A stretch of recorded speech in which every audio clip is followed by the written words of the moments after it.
Hello and welcome to a special edition of Video Games to the Max. I'm here with you, your host Sean Garmer. Here with me, as always, Mr. Marc Morrison. Cool. And man, well, didn't want to let this happen twice. It happened to us, as I mentioned, during the regular show, which you'll be able to listen to in a little bit. I've got to stick this in the front of the audio version first, so everybody can listen to it. But last week we had the thing where Housemarque gets brought into Sony at the begin, hours after we do the show, and this happens again. So I was like, okay, I'm done working. Let's knock this out. Let's talk about this Nintendo Switch OLED that just got announced. It is not the Switch Pro. There is no graphical enhancement at all to this. It is just literally a big screen, and it's an OLED. If you didn't have a Switch, does this make you want to switch more? It's $50 more. Do you care at all? I mean, what is your thought? I think if you don't have a Switch, you're not going to care about this at all. Like you would have already bought a Switch. It having an OLED screen. Okay, I'm asking if this would be your first Switch. Do you think that the upgrade is worth $50? No, hell no. Okay, just that's what I wanted to know. Like, I mean, I think it's. I saw the announcement. Like you messaged me 2 hours ago about it, and then I saw the reactions, and I'm for almost a good 5 minutes. I was kind of laughing my ass off about it. Yeah, I mean, for me, as someone that plays exclusively handheld, I like it. I like the fact I said when it was first announced, I don't know that I would upgrade, but I also have a thing where my screen actually has like a blue mark on it where it fell and apparently well, if it broke or yeah, like it's inside the screen, but it only happens when you play handheld, and when you put it on the TV you don't see it. Yeah, the screen broke or got discolored somehow. And thankfully it has not grown at all either. So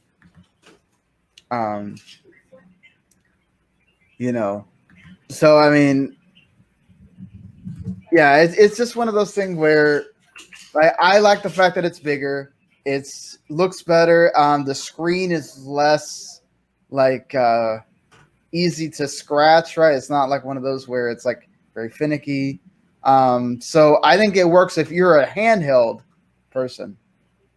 Then I definitely think it's for you. If you play on the TV, there's not really a lot here, I think, for you at all, other than the better sound quality.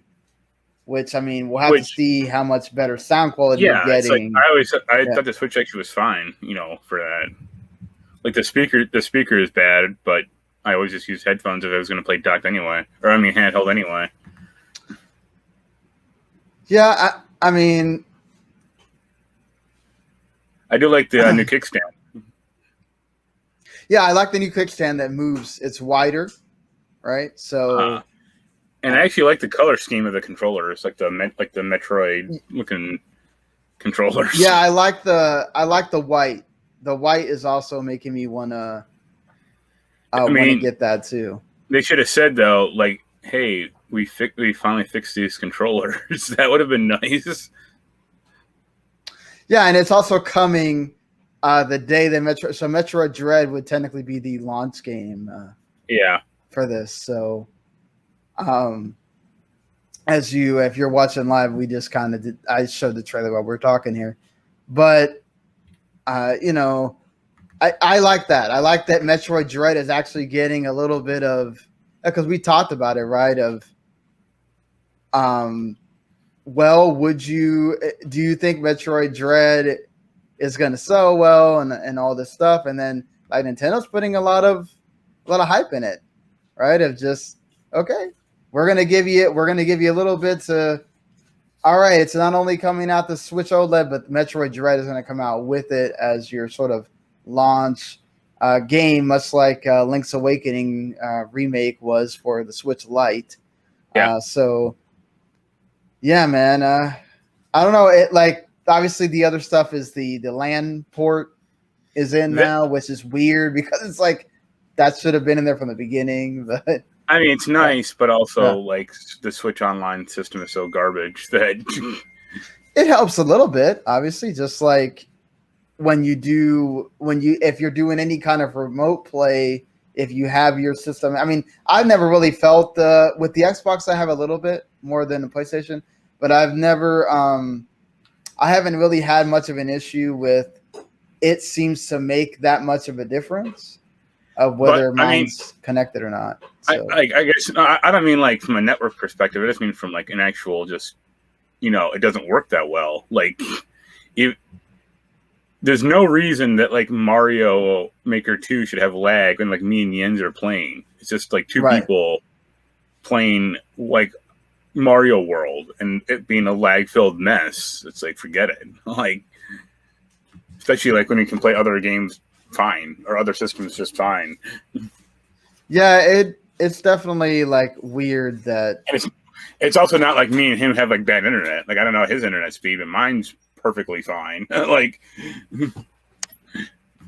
I assume he has probably better internet than I do. So yeah, I mean it's just weird that like that's kind of what you introduced. Like I think the audio is going to be cool once we actually get to see how much better it really is. And obviously on TV, you're not going to see much of a difference with that. Yeah, I like that Jeff Gertzman pointed out. He's like, I've been playing Switch games on an OLED for years. Yeah, but it's I think it's good for that. I think if you don't have a Switch, this is definitely the one to go for if you're going to be a portable, mostly gamer. If you know that you're going to be taking it on trips and you'd have like bus rides or train rides or whatever to work, things like that. But if you know you're a console gamer and you only play really on your TV, my only concern about that is the OLED going to be more of a power drain, or they said that actually it was not. That was one of the improvements with the OLED was that it helps with battery life. Man, yeah, you get 64 gigabytes of storage now. That makes a difference, No, it doesn't. Yes, it does. If you have an SD screen, right? If you have an SD card, I have an SD200 gig SD card. Yeah, having that extra 32 gigs means I can put a couple more games on there. I have a 128 gigabyte card. I've never filled up my Switch. It's like it's not like there's a. I mean, how many games do you have for that thing, or how many do you have to install? Like, I mean, you don't. But if you're one of those that don't like to. No, I mean, also like a micro SD card isn't expensive. Like the fact that like most phones come with 128 gigabytes is, Yeah, I agree. But like 3 years ago when the Switch came out, technically not all the phones came out with that big memory. I mean, you can get a 128 gigabyte SD card for like $15. Right, but you're also you're squishing a bigger screen, more memory, with $50 more. You put way more memory on there, you're going to have to start thinking about whether you increase the price or not. So, I think there's a certain point where it becomes like what's worth it if you're not, if you're trying to make this, like it would have made no sense to this be, if you're going to say, okay, there's upscaling and there's, the other things that were being reported in the leak, then sure, charge me $400. But if there's not anything there, but only the big screen and more memory, basically, and better sound, somewhat sound that we can't quantify right now because we can't, none of us have it. It's going to just be like that HT Rumble. Yeah, my thing is, how much of that is, how much of this I think the bendable screen, the bendable kickstand is good because that kickstand is awful. The one that comes with the Switch, mine snapped off and I lost it. I don't know how many times I put it back on, and then eventually got to the point where I just lost it because that thing is so flimsy. So if that makes it to where that's a little bit more sturdier because it does move back and forth, I would hate the fact. I would hope that if you're going to make that thing where it can bend, it's not as flimsy as the one that comes with the Switch, the original Switch. So, if Nintendo, this is Nintendo is king of this, right? Of, hey, we're going to make another SKU, but it's not necessarily the SKU you want. It's the SKU you didn't think that you wanted. And do you think this is going to sell well? Do you think people are going to? Oh, of course it's going to sell out instantly. That's not even not sell out instantly. I'm talking about once we get past the hype, right? Because there's going to be people buying multiple Switches.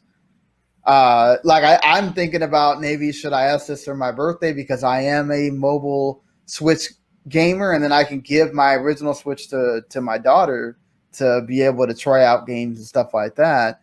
Don't you already have it? Doesn't she already have a Switch Lite? No, I don't have a Switch Lite. I thought about it with the Switch Lite, but then I was like, I don't want to be in a position where I can't play on the TV at all. Especially because when we review games, I have to at least put it on the TV a couple of times to be able to see what the difference is when you put it on TV and when not. So, and that's the thing. I think what everybody's upset about is they wanted the graphical upgrade, right? And obviously that is a big thing. I mean, I've been saying that for months that they're not going to get that, or if it is, it's going to be half-assed. So that's not surprising to me at all, especially with shortages of chips and Nintendo's not really caring about that type of stuff. Right.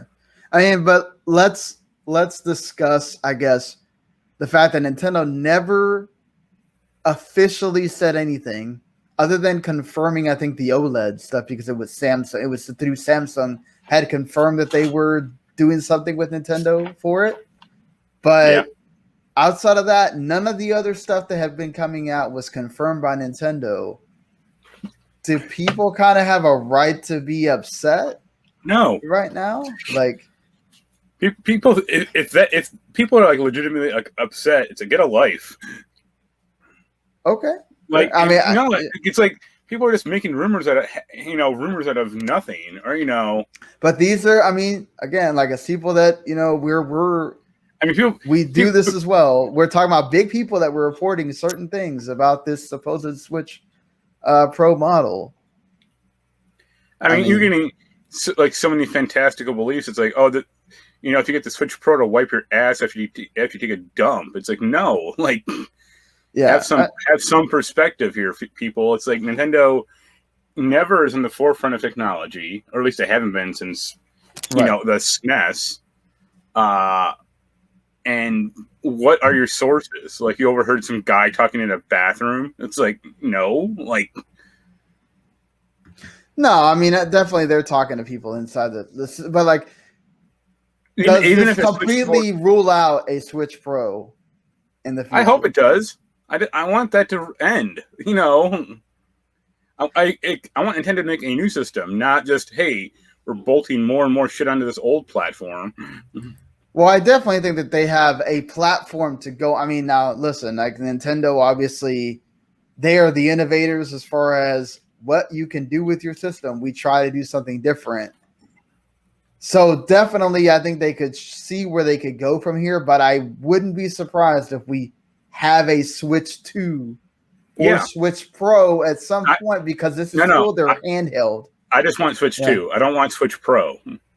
Okay. I want them to look radically different. You don't think we're going to get at all ever in this entire lifespan? Because this doesn't really extend the lifespan of the system. You're still dealing with the games are going to look the same, except better when you're playing on handheld. The screen, not the quality of the actual what's being there, because that's still 720.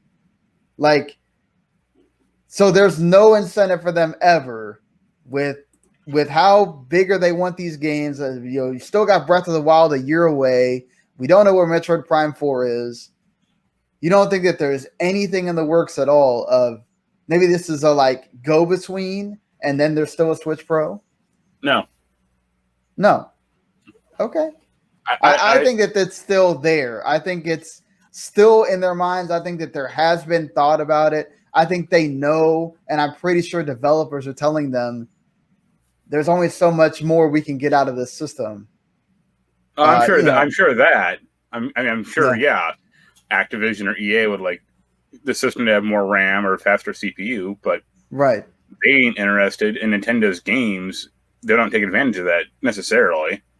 Right, but I'm just saying, like, even their own internal studios, they're probably saying, we could do a lot more if we had a different, a system that had a bit more RAM, a bit more power. But it's not like Nintendo's games are hurting for that stuff either. So yeah, but you can see it. Like, you can start to see it's starting to affect it. Like, you can see Pokemon Legends Arceus, or Arceus, sorry, we're gonna see a little bit of that. We're gonna see, like, it's supposed to be this fantastical open world, and it may not look as great as you want it to. So, I don't know if their plan is really all about make the TV mode better and not mess with the handheld mode, has been talked about in the rumors, or if they would go ahead. At that point, I think you would really need to call it a Switch 2 if they went ahead and made the handheld 1080p, because then I mean, they already took advantage of it. They already did it once already. They had like a small CPU revision, like 2 years ago? Right, and I wonder, is that going to be included here where it makes the battery life better, or is this the original Switch just for the? No, this has to be the new one, because they wouldn't go back. But so like So, I mean, to kind of sum it up, any thoughts on this Nintendo Switch OLED? From somebody who doesn't play handheld, like for you feel like there's nothing, right? I mean, I think it's funny. Like I said, I think if you do use handheld, I guess it's fine. But like the only real improvement to me is maybe the dock having LAN support, but just the kickstand probably. And like I said, the biggest thing I would want, I mean, I don't care about the Switch Pro or whatever. I want them to go, hey, we fixed the controllers. I don't know if they can guarantee that, because they just... Well, they can certainly redesign the mechanism in the controller. I mean, it's not like... I mean, that's what they should have done 3 years ago, is to save themselves some headaches. Yeah, I mean... Doesn't one of your controllers shift now as well again, or? Well, I have it. I actually technically have I could technically switch it out with that pre-owned one that I meant to take back and I never did. Okay. But the last I checked, when I was still playing Ring Fit, it was doing that a bit.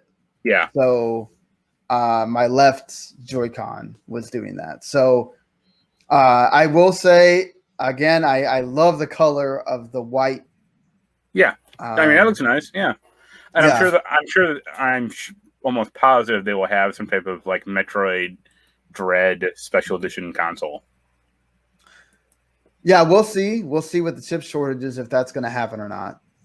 It would be weird to have a special edition OLED that you're also launching with this when you're also showing it, but. Like, that's the thing is, I wonder if because we haven't seen the special edition consoles for a while. Like, Animal Crossing was the last one. Animal Crossing was the only one. Mario was the last one technically. Yeah, but they didn't announce one for Pokemon, right? So, like, that's interesting because Pokemon always gets one. So I wonder if the chip shortage affects that to where we can't really guarantee something like that because of what's going on with that. So and I love the dock as well. It just looks really good with that white sort of grayish color dock. Yeah. With the system. So I will say that. I think the one to go for here. I thought the gray just looked too dull. That's why I went with the neon colored one for the original Switch when it launched. I didn't know. It was more like black, wasn't it? Or really No, dark? it was like a gray. It was like a dull gray. Okay. But I think this is really good from a perspective of it's sleek, it's white, it fits with a lot of the Xbox One S or Series S is white, the PS5 is white. So I think you're kind of catching on to that as well. I mean, I don't know how much, like, again, you don't really get much out of this if you're an dock only gamer. Outside of the LAN support, if you connect, because not everybody like I don't have the ability to. I'd have to run a cord across my entire living room to have the Ethernet work for me, and I don't know if that works for my household. But there are people that it's in a room and the internet is downstairs. Like, so not everybody is going to be able to take advantage of that necessarily. But I think for what's here, if you take your Switch to gatherings, the kickstand thing is great.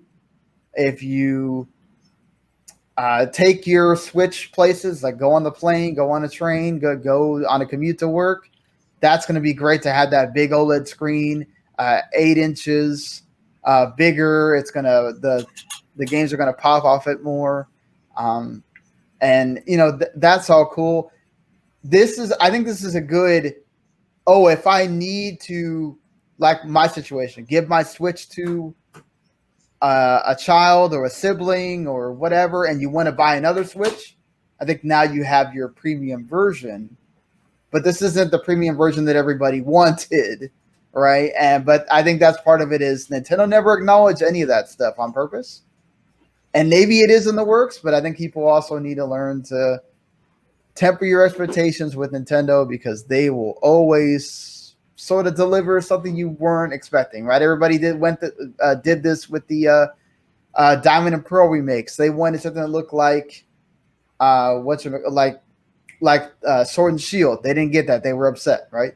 And then you got Arceus as a sort of like kind of compliment to that, and getting the open world Pokemon that we haven't gotten in that people have been clamoring for. So it's like, just don't get too crazy about about Nintendo in the future. Well, don't be entitled baby about it. It's like they don't owe you anything. I mean, I get that people are frustrated, right? They wanted this to be the one that, all right, this is the one I get. It's the Pro. It's gonna run faster, look better. It's 4K on my TV, even if it's through DLSS or whatever. If they legitimately thought that, I have a bridge in New York to sell them. Yeah. And that's fair. That's fair. You are one of those that's always pragmatic about what's happening. So, like, yeah, unfortunately, it isn't what everybody wanted. But I think there's still, I think for a certain subset of people, and there's a lot of people that do, a lot of people that play handheld only, I think there's still a lot to look forward to here. So, it isn't what you wanted, but it's still something, and it looks nice. It looks nice, and that for me is cool. So if you're watching on Twitch or on the Facebook page, this is separate from the rest of the podcast. Be sure to listen to episode 279 to talk. We talked about if Sony should do more with PS Now, bringing back some old EA Sports franchises, all of the additions that Sony made, the acquisitions, and some other things. So go check out our episode 279. That's going to be hitting the podcast feeds. We're available everywhere on podcasts, or it should be on YouTube as well, in the same format with Mark and I talking here and video. And there'll be some gameplay with the games that we talk about as well. So, ring that bell, subscribe, follow us on Twitch if you're watching. I appreciate that. And if you're listening on the podcast, you got an extra special 25 minutes or so with us here. So thank you to Mark for coming on. I thought I was going to do this for myself. And we'll see y'all next time. Later. Hi, this is Natalie Lander, voice of Kinsey, Tara Branford, Stargirl, and many others. You are listening to a W2M Net podcast. You can visit W2Mnet.com for other podcasts about entertainment, video games, sports, and wrestling.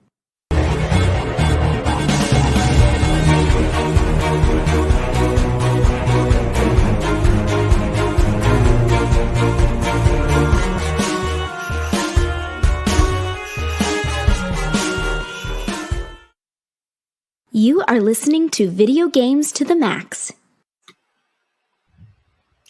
Hello and welcome to another episode of Video Games to the Max. I am your host, Sean Garmer, and here with me as always, Mr. Marc Morrison. Howdy.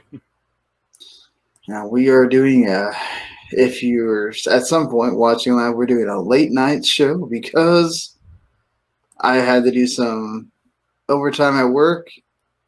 We're technically having a tropical storm that thankfully is not hitting us heavily here in the Miami area, but I do feel bad for the people it's going to apparently hit in the Tampa and Jacksonville and all that area later. But of course, this is episode 279 of the show, and if you it's the first time you've joined us at all, or it's the many a time, we appreciate it and thank you so much for being here with us. And we got a lot to talk about. Of course, some of this stuff is going to be old by the time we're talking about it because it happened to occur right after we had recorded the other show, like literally hours later. So that's what happens sometimes, especially we were technically going to record the show on Sunday, and we were what happened was we were supposed to watch Fast and Furious 9 on Saturday, had some issues. We were going to do it on Sunday, then decided scrap that, wait till this, whatever this was going to be, hurricane passes. And then turns out it wasn't even going to come here, really, and do any kind of damage, at least here. And so we're like, well, next week, I guess. And yeah, so now we're doing this here at frickin' 2 a.m, which isn't great for either one of us, but here we are. So, Mark, have you been playing anything that we haven't talked about extensively here in the past weeks or so? I'm close to finishing Nocturne finally. I picked up some Steam games because they have their sale going on this week or the past few weeks. Yeah. I picked up PC Building Simulator, which is kind of funny and buggy. PC Building Simulator. Is it all the PC Building Simulator you wanted? They kind of half-ass it in like certain regards. Like, you can't like fry a computer if you don't like have a static clip on or anything like that. But like, I had to you just take like basic jobs initially. So one job was like, oh, you have to reapply thermal paste on the CPU, and I'm like, all right, no problem. And I popped the fan off, applied the thermal paste, and then like the fan disappeared from my inventory, and I'm like, where'd it go? I couldn't find it. Like, I just like quit the game. I'm like, I'm not sure what to do because like, yeah, I was just like stuck. I'm like, what do I do with this then? Like, I guess it's showing you what you really could go through. Yeah, well, I'm sure. I don't think you'll lose a fan like immediately in real life. I'm planning for a review, and I'm talking about this now because I bought another game as well. I'm planning for a review of this game called Ender Lilies. Yeah. Which is like, it's kind of like a dark. Uh-oh. That's what happens with live shows, folks. We end up having to, apparently there's a problem with Mark's camera, which that's not great. Hopefully everything is okay there. Or not Mark's camera, Mark's microphone. I don't know what happened there. Hey, sorry about that. Yeah. You're okay. I thought like you had fallen off. My cat jumped to my desk where my microphone was, and then knocked the mic off as well as himself. and now he's brooding in the corner. Like, what did I just do? Yeah. But anyway, the Ender Lilies discussion. So it's like a Metroidvania kind of mixed with like Dark Souls, or it's something similar like that, or like remember Hollow Knight? Yes, do you remember the Hollow Knight? So it's like that a little. It's very pretty, and it has very good music. But I find the game just like slow, or like the weapons are just not that much fun to use like so far. and there are like aerial enemies that are just like cheap as hell. Oh, Like that's not good. you have like you can like basically pray 3 times to get your health back, but that's about it. Like there's no like potions or anything like that in the game world. There are like white flowers that like recharge your prayer by 1, but that's about it. And there are like park benches that you can sit at to save, but those restore all the enemies that you fought, like you just faced. So That's it's like not Dark good. Souls in that regard. And there's even like a fast travel system, like the bond, like something like that. But so, and the map isn't like 1-to-1 like a Metroidvania would be. I think Yeah. there was like some Metroidvania. I think it might have been the first Dust and Elysian Tale, or it was Dust and Elysian Tale. That like the map wasn't like completely 1-to-1. Yeah. But it's it's real pretty, but it's just a little too. I haven't gotten the dash yet. That might help speed things along quite a bit because I'm just like, this is fine, but like the you have this like one weird like kind of rollback or like dash back, and like it's weirdly like imprecise. Yeah. I mean, does that make you backtrack a lot? Being No, not yet, not at all. Actually, Okay. I'm sure that'll come because I can already tell like, oh, I'm already finding like red areas that I can obviously Right. like butt stomp through, but I don't have that ability yet. Like my first ability was like the double jump, which is kind of cool, and like you gain like powers by defeating enemies, but it's not like a it doesn't happen all the time. Like I beat like one boss, and then I got her like.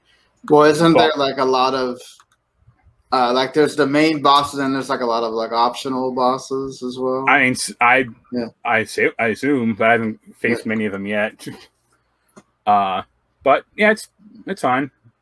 It like the music is actually probably the strongest thing, at least for me so far, and like the visuals, like the girl animates really well. But I bring it up because another game I bought was Time Spinner. Oh, Time Spinner. Okay. Yeah, which is cool as hell. Like, it obviously doesn't look as good as Ender Lilies, but I think from like a gameplay perspective, it's like much snappier and much more like well thought out or involved.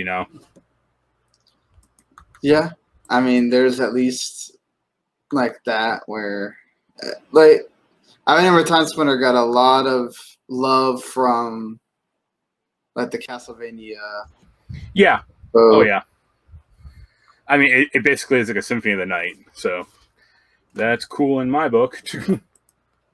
Yeah, I mean, when you're deciding to ape one of the best games that there are. Yeah. I mean, why not, right? Yeah, Ender Lily is like I said, it reminds me of like Hollow Knight or like some of the, it's like some other, maybe Salt and Sanctuary. I think that was like a 2D Metroidvania, or like it was like a 2D Dark Souls game.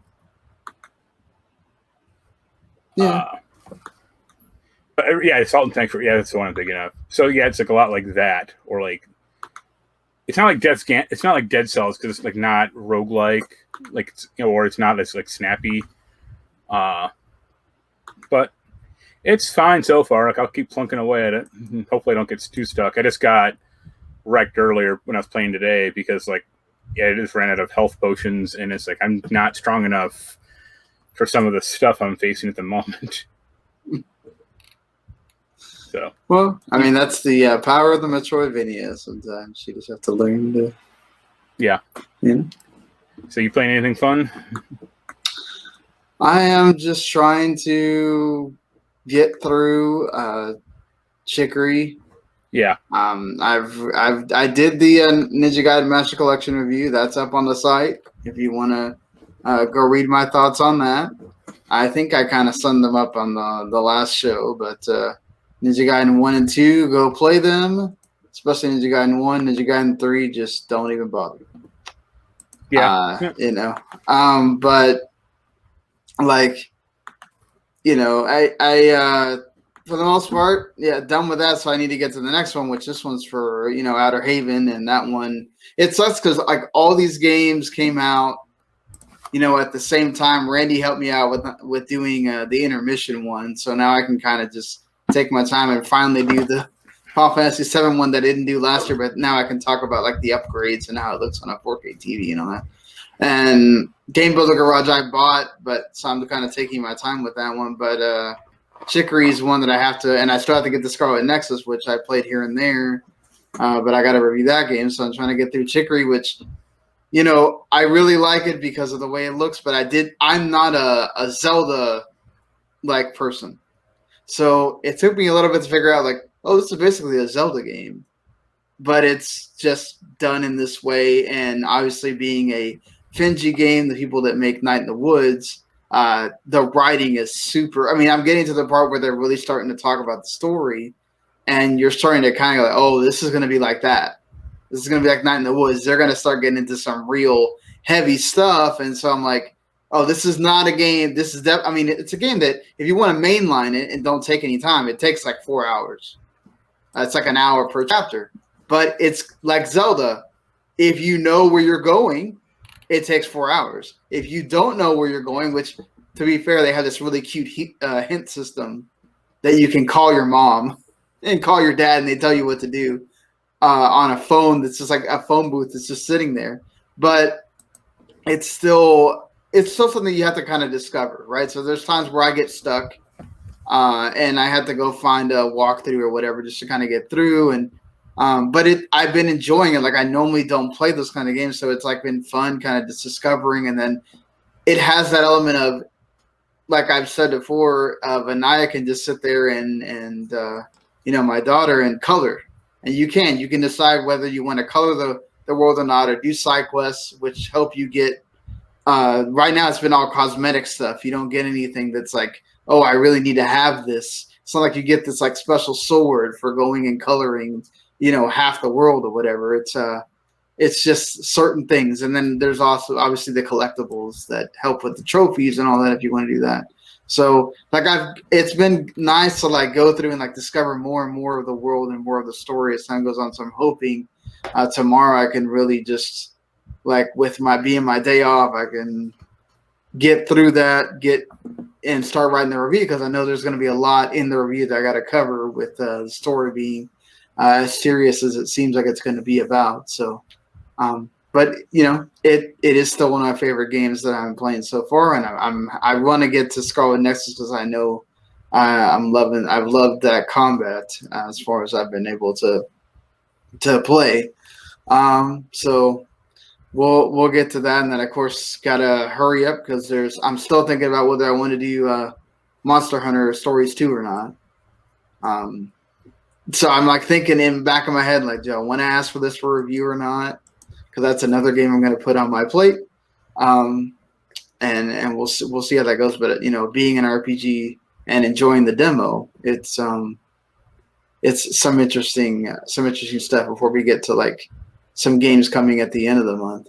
That's kind of what is kind of happening with this month. There's a lot of the games that sort of matter at all for July are kind of all stuffed at the end. So except for Zelda, the Skyward Sword remaster being in the middle there, but almost everything else is kind of stuffed towards the end. So we'll see how that goes. Time to catch up. Yeah, it gives some time to catch up. At least we'll see how it goes with that Ace Attorney for you at the end there too. But yeah, moving on from games that we're playing and stuff. Like I said, lots to talk about this week if we kind of combine the beginning of the week with like what's been happening lately today, which is going to be one of our topics that we'll talk about. But I guess before we get to that, just really quickly here to get through this stuff. July PS Plus games, which just was announced. It was like leaked a week ago, so it's surprising. Yeah, but it was like slightly off, like a week ago, where one of the games was not on there. Yeah, and that always happens. They usually get like one right, and then maybe another one, and then one of them is usually wrong. So the PS5 game, which ironically is also getting the rematch. This is the same thing that happened with the Control and was it Maneater? Yeah. That the PS5 version, which is getting the upgrade the same day, comes to PS Plus. Plague Tale Innocence, which is a fantastic game, one of the best games of the 2019. So if you have not played it yet and you have a PS5, do yourself a favor, go get that upgraded version and go play that. Because I mean, yeah, it's one of those narrative games, right? But it's a really well done interactive narrative game. Sometimes almost remind me of like some of the older games where, depending on what you do, you trigger certain events, and if you don't do it right, then you're screwed. So like, and then you have to repeat the same part again. So definitely worth checking out. It's on Game Pass as well, but I don't think that's going to have the, very much like Control, it's not going to have the Series X upgrade probably. So if you want an upgrade version, it's there for you with PS Plus.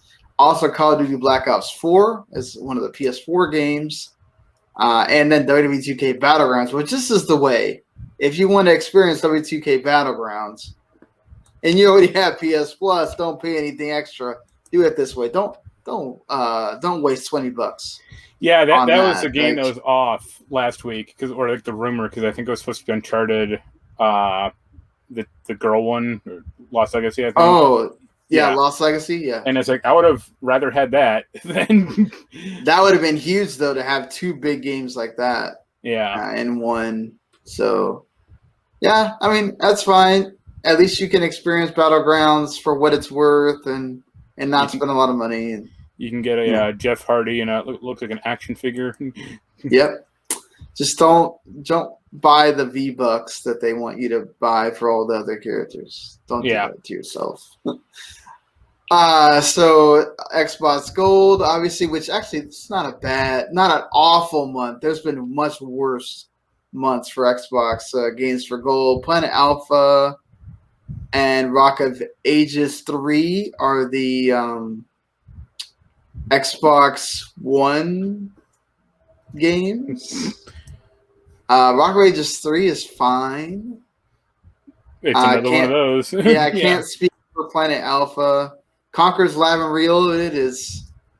Hey, if you like Conker, like a certain Robert Taylor, I'm sure you think this game is great. All three of you. Yeah, and Midway Arcade Origins is fine. Like, it's your Midway games, your Midway arcade collection. Can't really go wrong with that. So yeah, those are there for you if you want them. One thing we're going to talk about a little bit later is the PS Now games, because PS Now has been coming into the conversation today. My buddy Keith over there at the Outer Haven wrote an article about it. So other people have been writing articles about it. So we'll talk about it in a little bit. But there's other Sony news to get to, which, again, I said this at the beginning. Some of this is old by the time you're listening to it. But we haven't gotten to talk about it. So I wrote the news story. I couldn't sleep after we did the podcast the other night. So I was up at 6 a.m. when Sony released this news that they had brought Housemarque into the fold of PlayStation Studios, which, if you've been paying attention to PlayStation Studios at all for a long time, you know that basically it almost feels like it feels like it's one of those, like everybody was saying, they put a ring on it, like this was bound to happen at some point. But it's been something that's been kind of talked about for a long time, right? Of saying, man, when are you going to put Housemarque into PlayStation Studios? They've been working with you since like 2007. I guess you'd say you weren't surprised, Mark, but like, did you think anything of the news at all when you heard it? No, the only thing I thought of was a few years ago when I think it was that Nex Machina, or what would they make? Yeah, Nex Machina was the last game they made before. Yeah, when that came out and kind of bombed, and they were like, "All right, we're done making that's bullet hell games because they don't sell." And it's like, well, That's not an issue anymore, so I guess that's cool. I mean, they technically still made one with Returnal, right? They decided Yeah, to but it's not things like to the it. top-down, Right, it's not Resogun, it's not some of the other games they've made, but it still has a lot of those elements in it. So it's like they didn't technically stray from, yeah. And I guess it'll be interesting because they did purchase something else also, but like if they now go on like a spending spree of buying up certain like companies or studios that could help them out more. I mean, they have been doing this, right? Of like, yeah, but not to like Microsoft when they're like, oh, we're buying 12 companies and one company has like 9 different studios as well. So we now bought 43 companies instead. Yeah, like, well, they've been doing these partnerships. Yeah. Right, various partnerships and everything. So, like, it's not totally surprising that they do this. I mean, I guess one of the things I find surprising is I guess they keep having this rumor that Hideo Kojima is going to make some Xbox game. Well, no, it's not a rumor now. They have signed a letter of intent. Yeah, so. But that's not. Still not. It's not like the contract is signed, or it's not like the official contract. I mean, he could back out if he wanted to. Right, he could back out, but you're not going to go through the part. And it's also rumored that it's in an Xbox Cloud game. Like it's been one of the first Xbox Cloud games. Worked well for Crackdown 3. Right, but I mean the technology was not the same. Let's not I guess I find it interesting because I thought Sony helped co-fund Kojima Productions. So is this a Kojima company? I mean, or is this like a Kojima Productions game, or is he making like another one? But they've never officially said, okay, we own Kojima Productions, or whatever. They just helped them fund it because they were making the game very much like Haven, right, with Jade Raymond. I guess they would technically be in the same sort of thing of, well, okay, we're doing this. We're making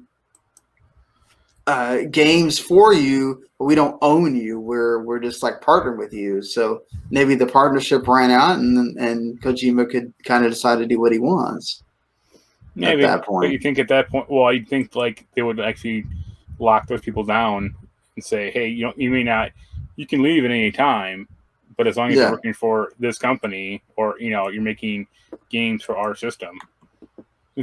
Yeah, I mean, like that's the thing is just what I would say is that I think this is great for Housemarque.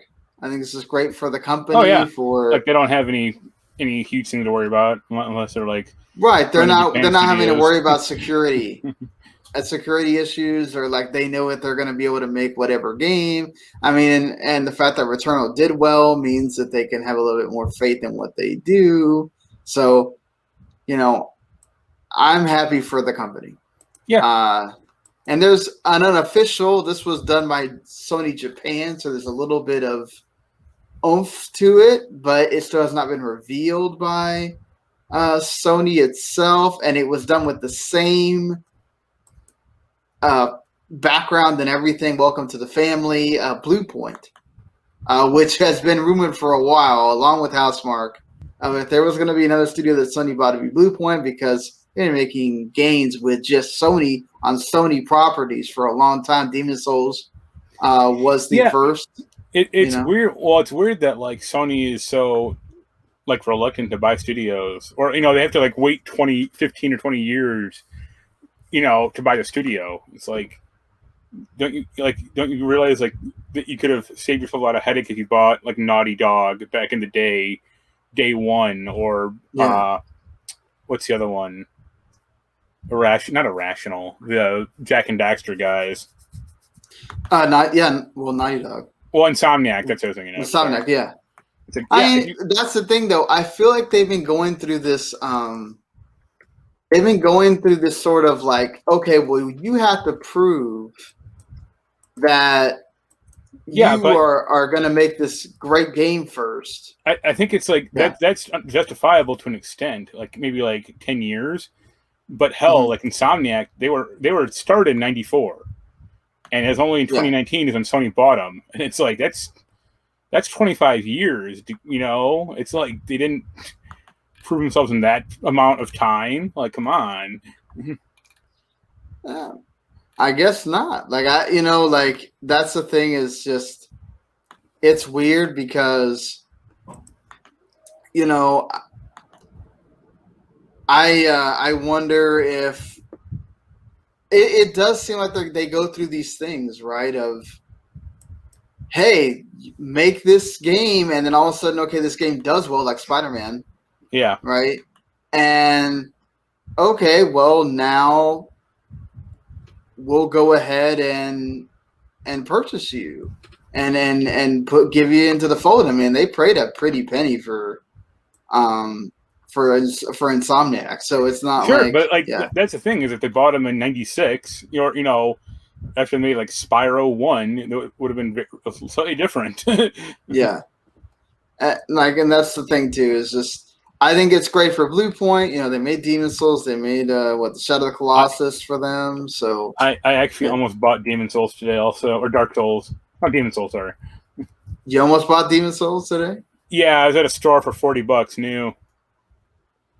You didn't pull the trigger, huh? What made you not?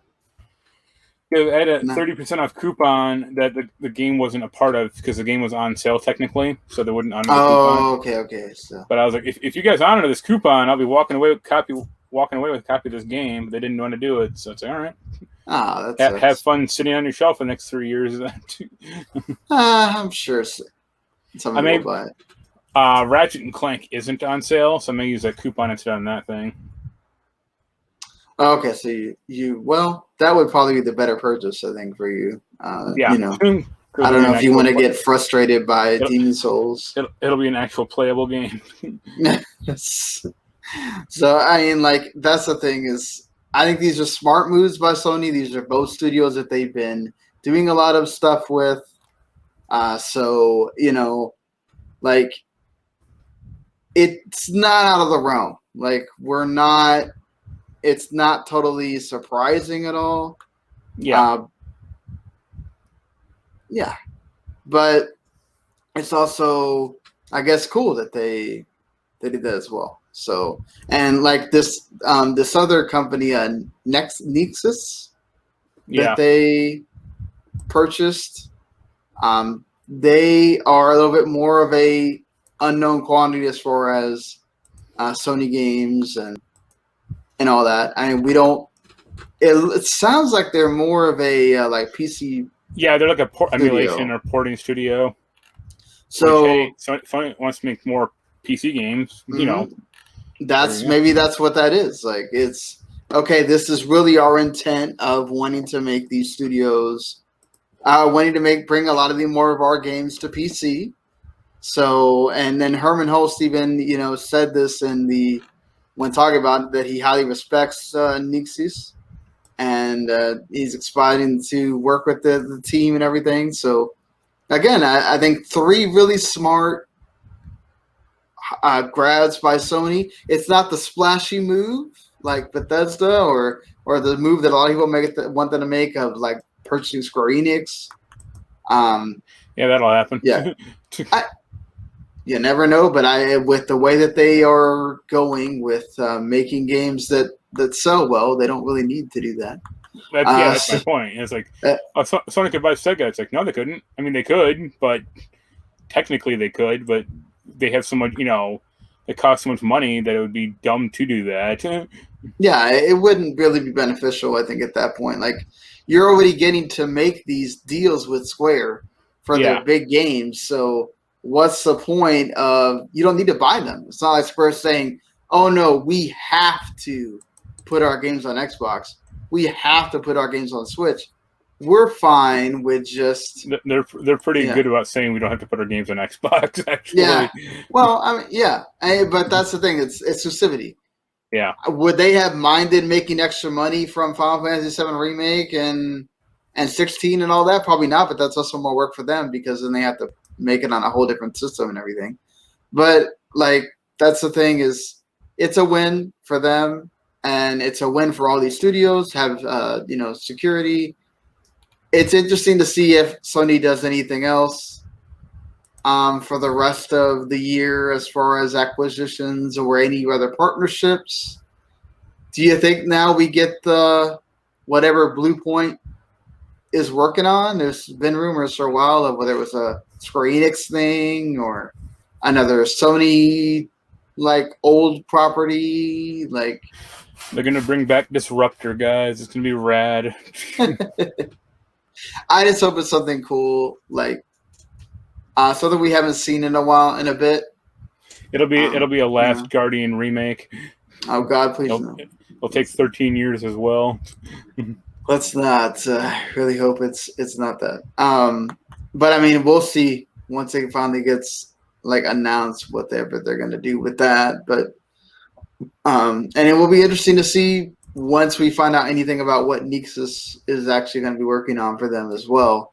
Will it be like them helping with putting, say, Uncharted 4 on PC or the Uncharted collection or whatever other Sony thing is going to get put on PC for that matter. So we're not done with Sony stuff quite yet. There was more Sony news, of course, really quickly here because we talked about the story when it actually happened. Sony Japan has officially been removed from the PlayStation website. Yeah.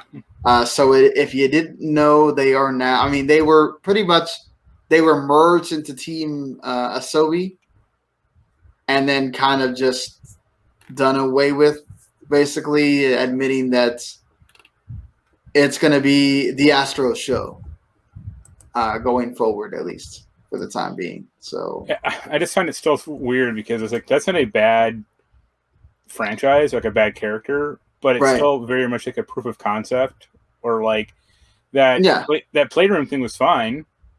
I didn't like it as much as like Randy or Jens. Like it was good. I loved it too. Yeah, I mean, like the VR game was really good though. Yeah, but it's still like that's not on the level of like, you know, a Mario or even one of the bad Sonic games.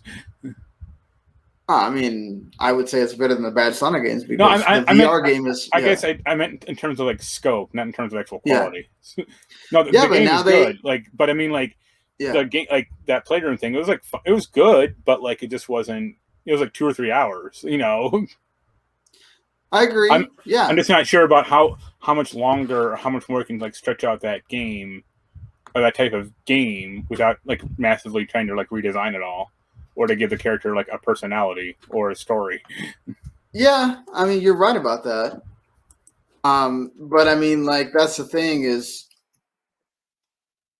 I have faith in what they were able to do with the VR game.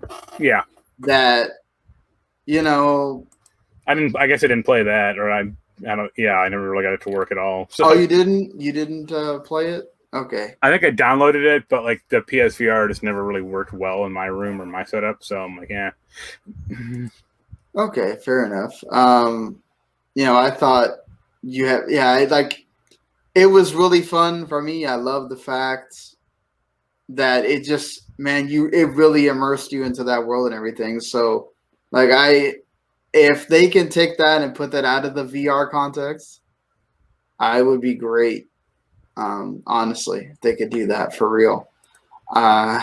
We'll see. That's what I kind of wanted, was for them to be able to work on that and be able to, you know, do more with that. So if that means this is what we're going to do, then I'm totally fine because that's what I want to see from them. I hate that Sony Japan's going away, but I think if the truth of it is that, you know, the games weren't selling as well as they were having, the money that they were having to put into them, eventually, even though you're Sony, you still need to kind of see some revenue and profit from that. So whatever the reason is, I don't know if they've really ever come out and completely said why, but that's some of the speculation. It's sad to see because they've made some, you know, great games over the years. But I haven't. Even with the big companies, sometimes you don't always get to gain a victory. But even Sony might think that's controversial, but honestly, one of the bigger controversies of the entire week, and it's still going on, even as I was working today, and it was kind of slow because everybody's celebrating the holiday today, even though it was yesterday, even though it was on Sunday. So Ghost of Tsushima gets a director's cut, following along with the Kojima thing here of, well, we're going to call it a director's cut because it's,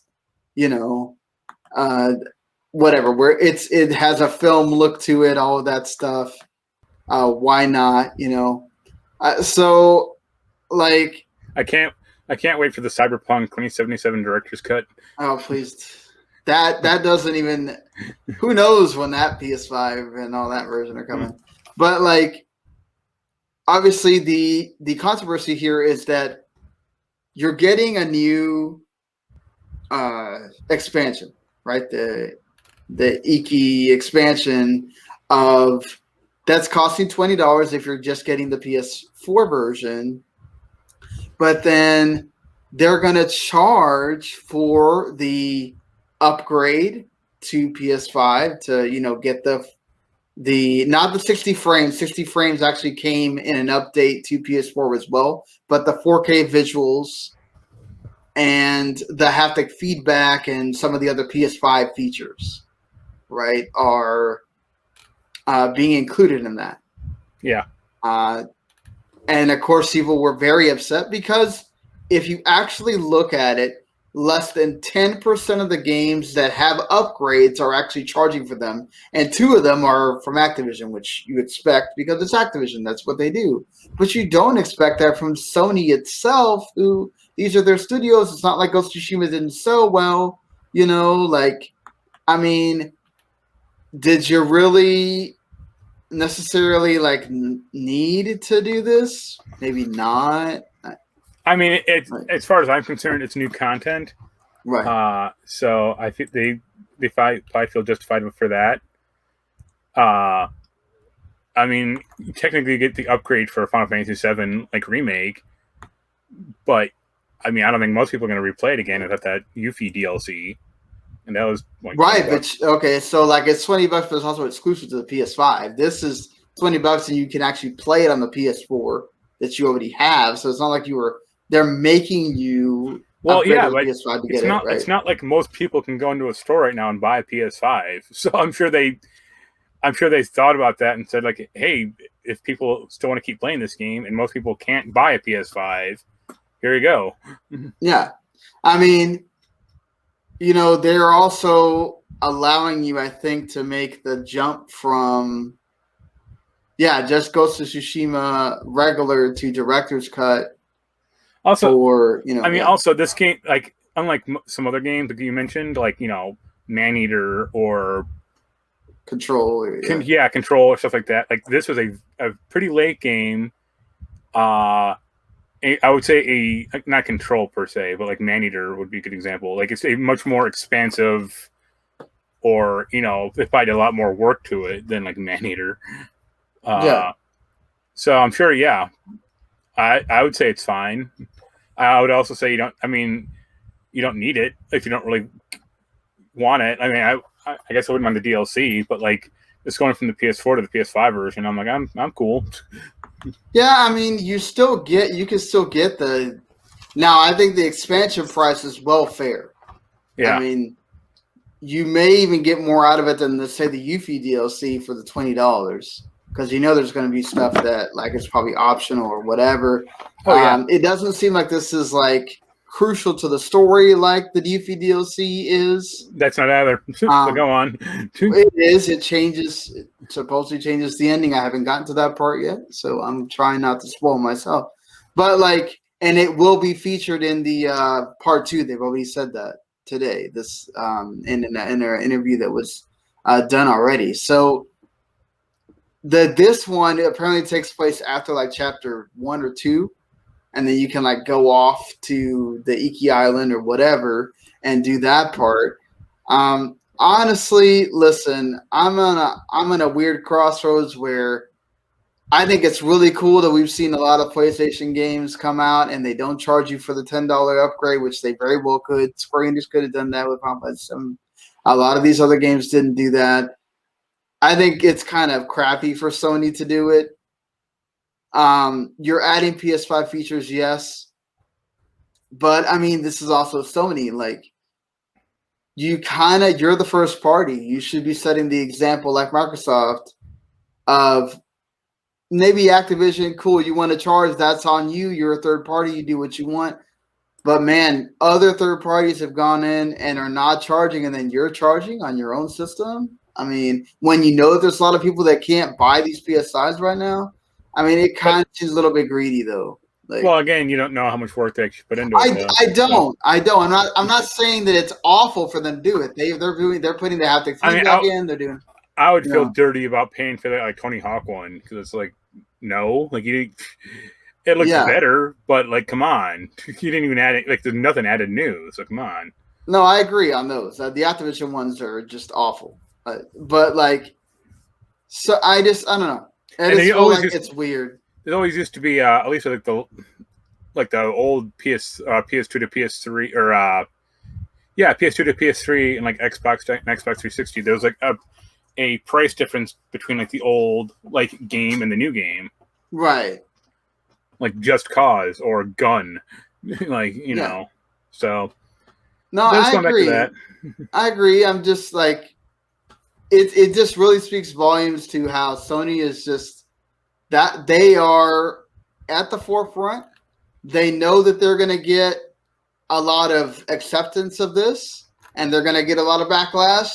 But I think at the end of the day, they know a lot of people are going to pay, even though they say what they're going to say. They're going to wind up paying that $10 to get it to look good on their 4K TV or whatever. I mean, I think it's one of those like until we really get a breakdown of how much, if we ever do. You know, what's being put into this to justify the $10. It is what it is, but you do have developers working on it. You do have people like, busting their butt. I think they said like the Japanese lip syncing will be better. And it's like, the Japanese lip sync, the haptic feedback, other PS5 features, the 4K. So I mean, they did add the 60 FPS with a patch for PS4 as well. So, and that's free, and the multiplayer was free. And they're going to add in more multiplayer updates for free, so that's good too. Like I think this is something that we're going to have to understand. Like PS5 games are going to cost $70, and this one, at least you could still play it on PS4 for $20 if you want to just buy the expansion pass. So it's not like they're locking you out of it like Square did with Yuffie, which. That's understandable too, because they wanted to show you what that game can look like on PS5. So, especially knowing that you might as well go ahead and get used to it because Part 2 is not going to be on PS4 at all. So, whenever it is that comes out. But, like, that's the thing is I don't have a really big issue with either way. Like, I can kind of get the people that are upset, but I also kind of get the people that are kind of like, okay, we don't really know what's going all into this. So, and the people that are upset about the whole expansion thing, like, it's DLC, people. You pay for DLC. It is what it is. Like, being upset. Now, I get it. If you bought the game a day ago, and now you're going to have to pay $30 again after you just paid $60, well, guess what? That's what happens every time. Every time that a game gets announced on PS Plus, that happens, right? How many people went and bought the game yesterday? Or Game Pass. Oh my God, that game just went on Game Pass and I just bought it. Oh crap, like it happens, people. Oh well. Like, I'm sorry. Don't play it, get a refund, and then wait, I guess, if you want. At least Sony has that thing where as long as you don't download it to your system, you can technically get a refund. So there's that, at least. But, I mean, it is one of those things I think it's going to keep going. I think as we keep getting these things that happen, these upgrades, and people decide to do what they want to do. But I wonder if Sony decided to take this plunge will make anybody else also decide to have people spend that extra $10. It's going to be interesting to see what route any other publishers take after that with this. Speaking of Final Fantasy, did you know they're making a 7R and Kingdom Hearts anime? No, I did not. Yeah, it's like Netflix also. What? On Netflix. Okay, when did they announce this? They announced it like a month ago. I don't remember anyone talking, or 2 months ago. Okay, I remember the Kingdom Hearts one. I don't remember a Final Fantasy one. Yeah, but the Kingdom Hearts one, they announced it at the D23 or whatever thing, and I remember getting kind of excited about that, and I said, well, I don't know. Well, at least for the Final Fantasy 7 one, it's going to take like events taking place before the storyline, and then also Nomura is going to direct it, so it'll take like 9 years to come out. Oh yeah. Well, it's a Disney Plus Kingdom Hearts show. They got announced. Not that it's going to be. This is on Net. This Kingdom Hearts one is on. Oh, this is on Net.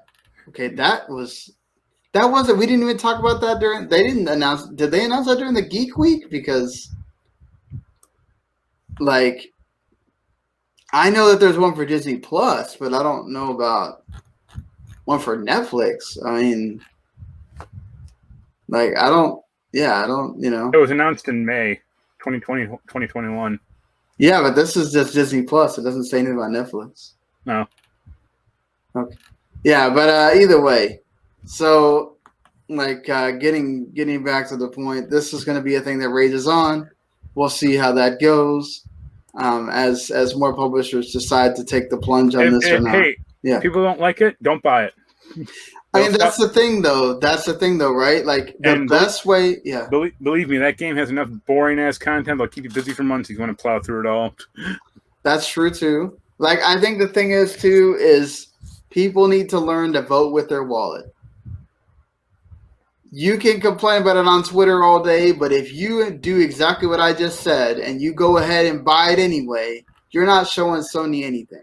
The thing is, and I get it from the people that are upset, there's a lot of people that are defending them and are going to buy it, and it's going to show Sony that they're going to do it. But that's another thing. We just have to understand PS5 games, especially from Sony themselves, are going to be $70. Whether you like it or not, it is what it is. Deal with it. Because they're not changing it. People are buying those games. Ratchet & Clank is going to be the highest selling game whenever they do the MPD for this month that shows the stuff for June. Don't be surprised to see Final Fantasy VII Remake in there as well.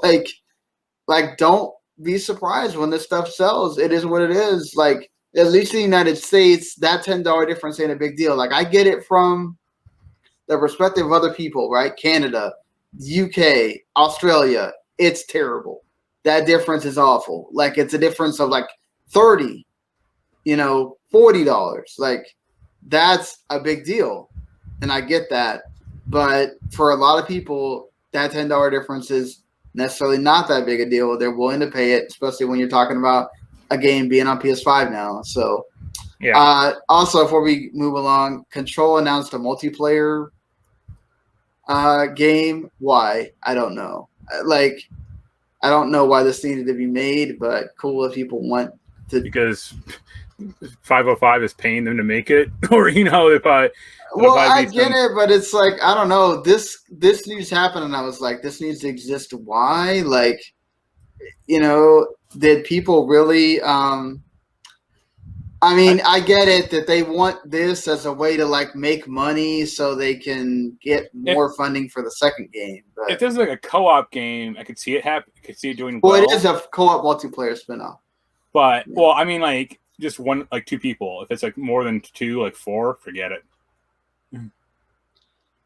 Yeah, I don't know. I'm just like, I get it. If there's people that really love Control and you wanted to play a multiplayer game, but like even people that really love Control, I didn't see anybody going, this news hit, and I didn't see anyone talking about like, oh wow, this is a great idea. The only thing I want is, I assume it'll be different people in the game. I don't think it'd be Jessie. I think it'd probably be like getting missions from her. Yeah, perhaps. But it would be really funny if it's a male and female characters, and they're voiced by David Duchovny and Gillian Anderson. That'd be cool. That would be cool. Or this is a way to bring Alan Wake back in.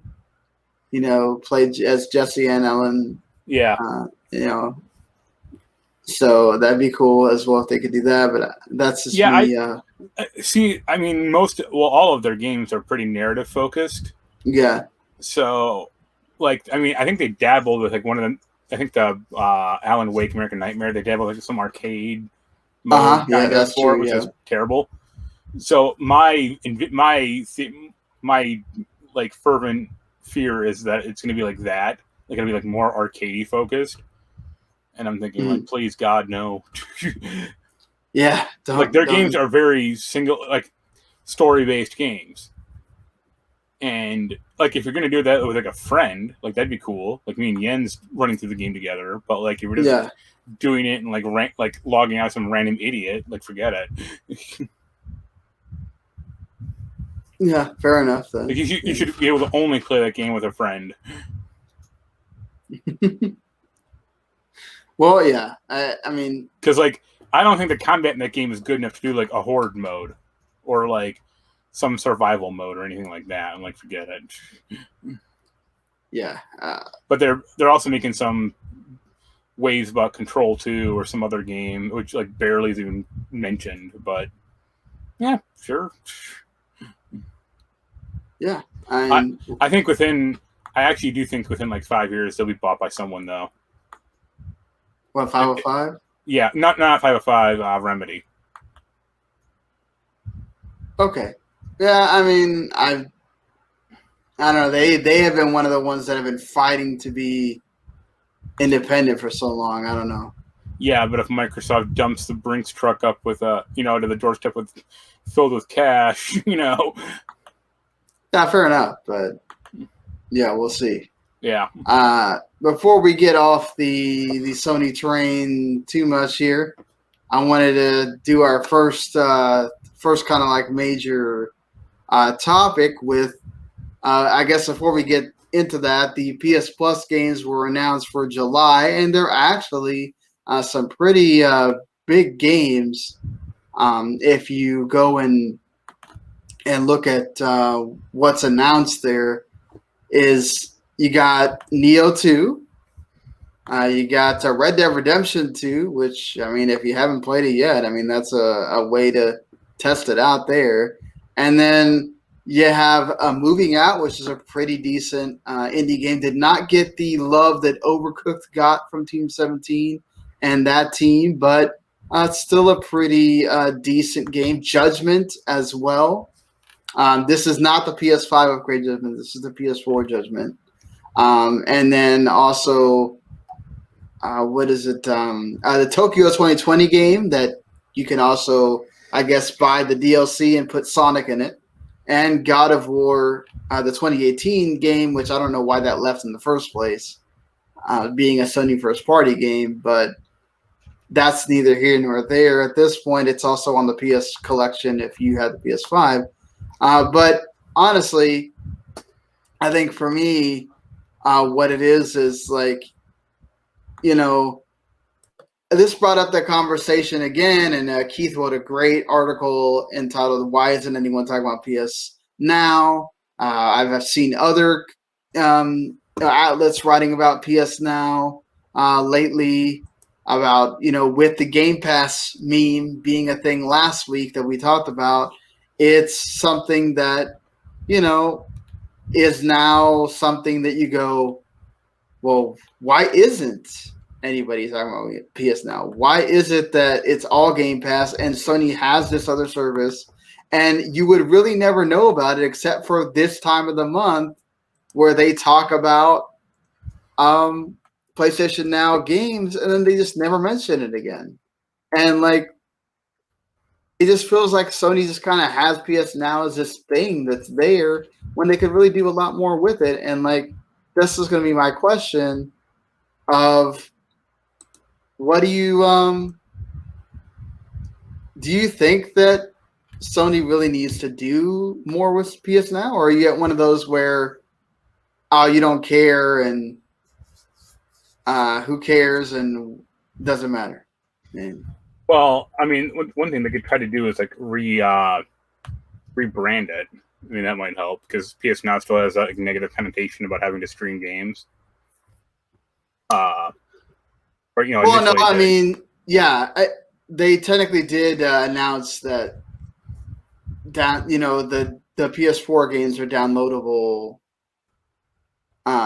So like at But least, yeah, they don't advertise it, or they don't advertise it much. I don't think it's like a huge. I mean, because they don't advertise it, it's not popular. Like as I think Keith pointed out, like no one ever talks about it. And then also, like they don't put like new games on it like Microsoft does, or they don't say like, hey, 28 of these 30 games we're going to be showing on this, service or this show. You can get an Xbox streaming or whatever it's called, Game Pass. So that's an issue. Like they don't advertise it, they don't even talk about it, and there's nothing to make it exciting. yeah. I mean, that. Yeah. Like, hey, Red Dead 2 is going to be on there, great, but I already have it, and it's a 2-year-old or 3-year-old game, or I think at least 2, and I didn't like it then that much, considering. So yeah. I mean, like that's my thing is that, I really wish they would do. My biggest thing that I've always said about PlayStation Now is you don't promote it. There is no promotion for PlayStation Now, hardly at all. Yeah. Well, I mean, it would be incredibly nice if there was someone at Sony who wasn't Jim Ryan running it, who actually said like, hey, PlayStation Now, you can actually download and play old ass games like PS1 or PS2 games through PlayStation Now. Yeah. I mean, the fact that you can play Bloodborne on it from like via the PC is cool. Like I know that's like the biggest game on PlayStation Now at the moment. But God of War getting put back on, yeah. Well, yeah, that was already on there though, at least once. So I mean, I'm sure. Yeah. And that's not something people have been, crying for the past 5 years. Yeah, I mean that's the thing is it's not surprising at all. Like my biggest thing is always with PlayStation Now is why do we still have 2 SKUs for it? I mean, At this point, PlayStation Now exists. You see, I mean, I get it. At this point, there is nothing that they need to do. Xbox is hurting them in the people are not talking about it, but PlayStation is still winning in so many other categories that until they actually start losing, they may not feel like they have any reason to push PlayStation Now more than they do. But it would really help people know the PlayStation Now exists if you combine Plus and PlayStation Now into one service. You lower the price to $9.99, right, already, which is a good thing. But it's like, what? I'm not going to pay $120 a year to have Now and PS Plus. It seems silly. If you want to up the price like Xbox did, right, and you make it a sweet spot in between and say for $15 a month or $90 a year or $75 a year or whatever the hell your price ends up being, $80, you get both. Like, or even getting like discounts would be nice. Like, let's say you did sign up for PlayStation Now, you get like. Well, they do have like a free trial for like a week. No, I meant like you get like maybe you get like 2 or 3 digital coupons for like the PSN store.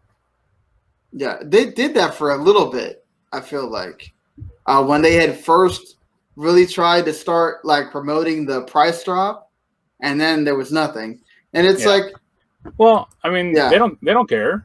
Or I'm sure I know they don't care, but I feel like more people should talk about PlayStation Now because, like, look at the thing I just aired on video, which you're not going to see if you're listening on audio. The last commercial they had for it is a year ago when they had 700 games. They have 800 games, and you don't know that unless you go on the service and pay attention, right? And it's like it's silly because I'm sitting here going, I mean, why are we not talking about this more when it should be talked about? Because if Sony cared about it more, they changed the price or merged the two services, which I get it. PlayStation Plus is already a tremendously better deal than Xbox Gold and all that stuff. But it's like, again, it's the appearance, it's the impression. It's saying, hey, we don't do exactly what Xbox does. And I don't think that they needed. I mean, Keith brings it up in his article, but I don't think that they need to go to the point of paying for third parties to be on that service. I don't think they need to do that because they already make enough with all the other stuff. They already make these exclusive deals with these publishers, and you got so many other publishers that already made them make deals with you. So you don't need to do that. But I do think that it would be helpful if you put all your old first party. There's no reason why God of War should have ever gone off that service. It's a first-party game. You already had gotten all you were going to get out of God of War at that point when you're putting it on there. Like, just put all of that all those first-party games. If there's any of the first-party, that obviously some of that's third-party that's in that PS Plus collection, put that on there. Like, what's the point at this point? Like, why? I agree with Keith in the whole, like, there should be at some point at least the games that have a PS5 upgrade. I'm not saying you got to put any of the newly released games because that's silly, but like the games that have a PS5 upgrade, like Judgment right now, you should be able to promote that. Oh, you get the PS5 upgrade if you subscribe to PlayStation Now. Like, get people an incentive to go to that service and play some of those games on there because you have a lot of games, PS3, PS4, and you could put PS5 games on there, like, and you have some PS2 games. But like, I don't know. I feel like they're squandering the chance to really do more with PlayStation Now than they're already doing. I mean, I don't know about Keith, but you specifically are very invested or very obsessed with Game Pass.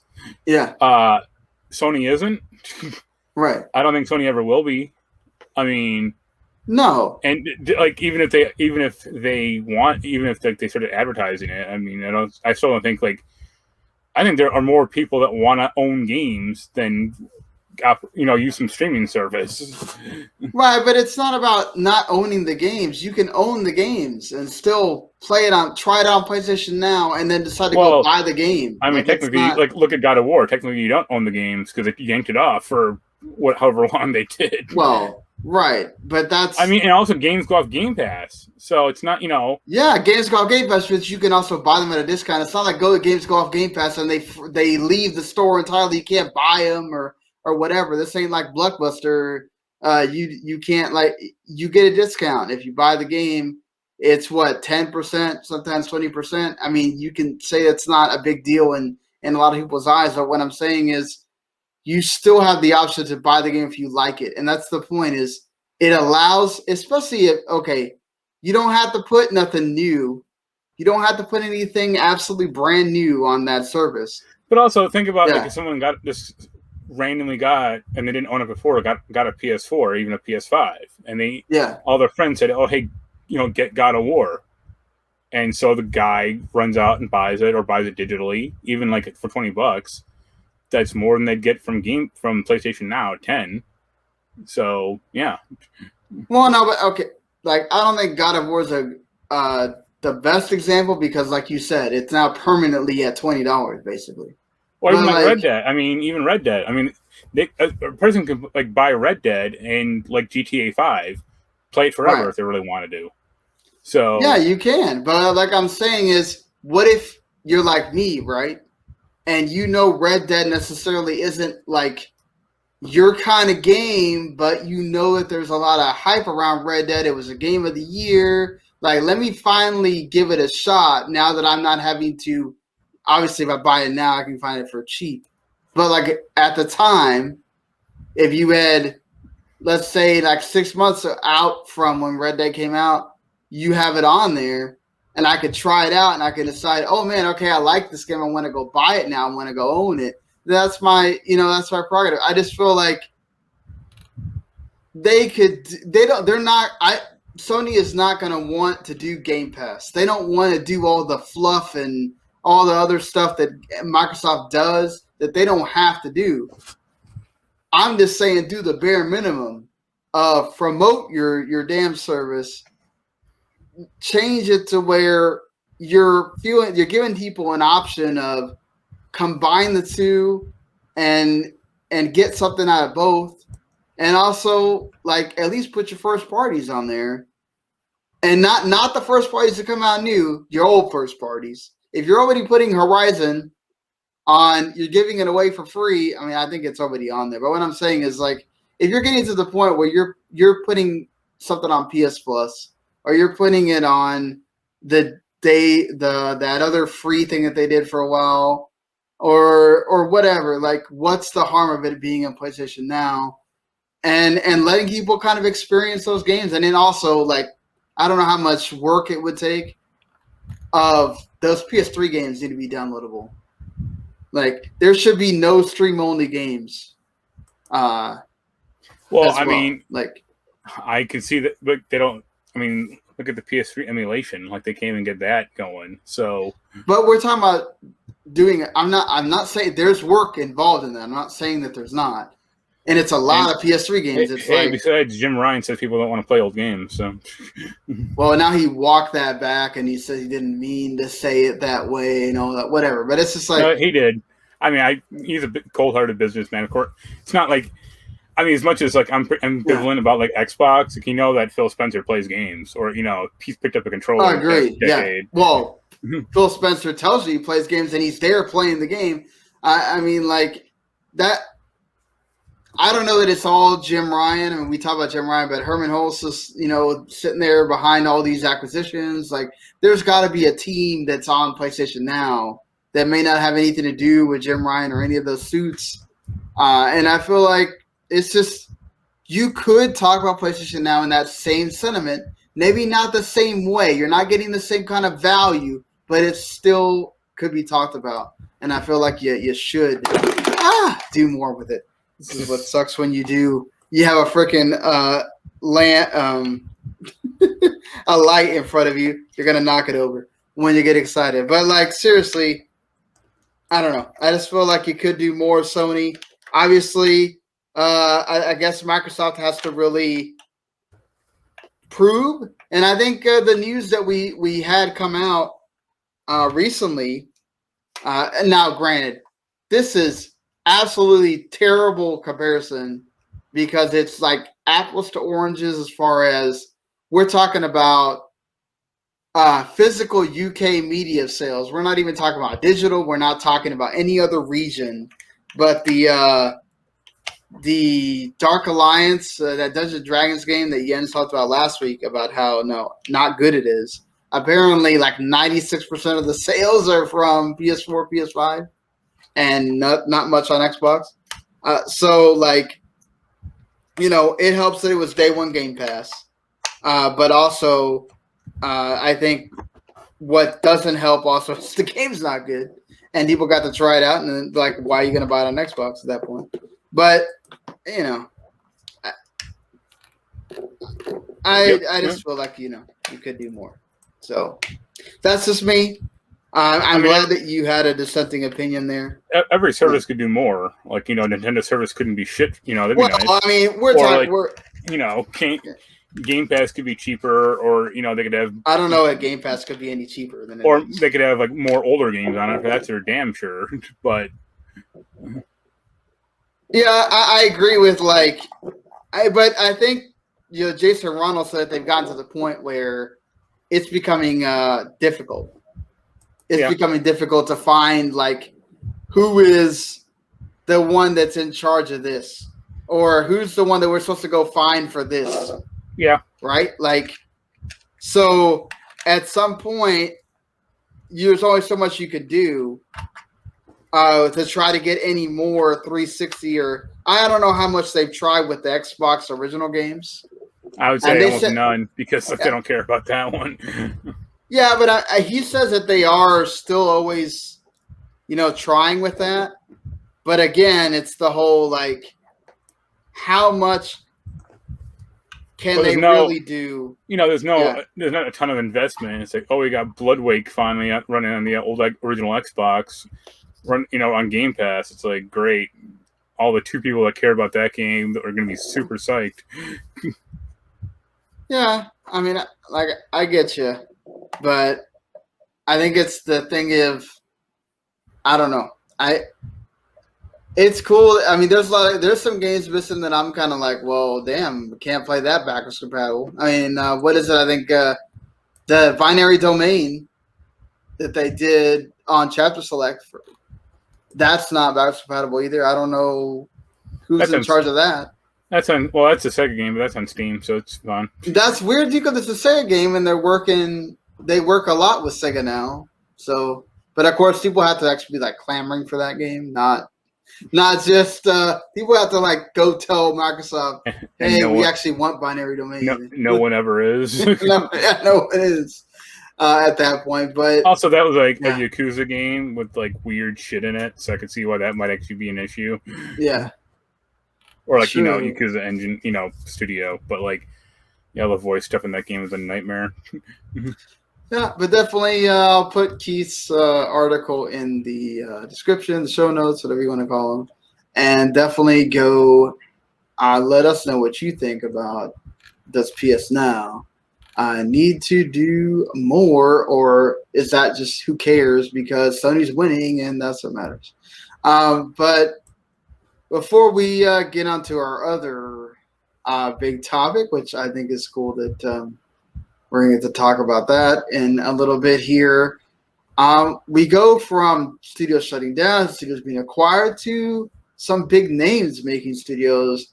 Dan Houser, of course, former Rockstar co-founder, has formed a new studio. So this is official. No more coming back to Grand Theft Auto.